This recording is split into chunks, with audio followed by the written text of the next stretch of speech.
Hi, I'm Kevon Owen. This is Anna Stapleton, and sometimes we see people who have trauma in their lives, and that trauma defines their life and shapes their life. How do we help them? Well, a lot of times with trauma, people will develop a lifestyle of avoidance where they spend their time trying to avoid situations that create anxiety in them. So there are different techniques we can use in counseling, different methods. There are brain-changing methods that we can use, techniques that help a person examine their trauma, become more familiar with their trauma, and understanding themselves and their physical and emotional reaction to that trauma.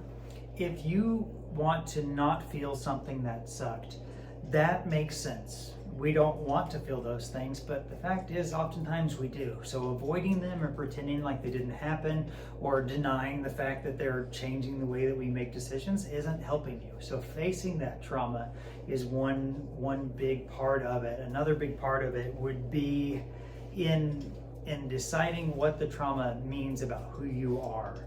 Are you a person who had this terrible thing happen to them, or are you a person who overcame some terrible things? Is this thing going to be your trial or your testimony? Are you going to use it to describe how much you've hurt, or are you going to use it to describe what God's gotten you through and what you've worked hard to overcome? Yeah, I really like that, because what you kind of described there is having compassion for yourself and becoming more familiar with yourself and understanding yourself. So when we use mindfulness in counseling, what we can do is we can create a situation where you become more involved with your own body, how your emotions affect your body, and you just get to know yourself better.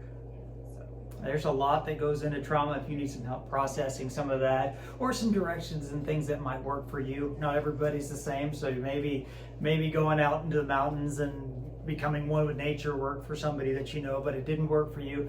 Well, maybe some counselors could help. Hey, we're a couple of counselors. Give us a call.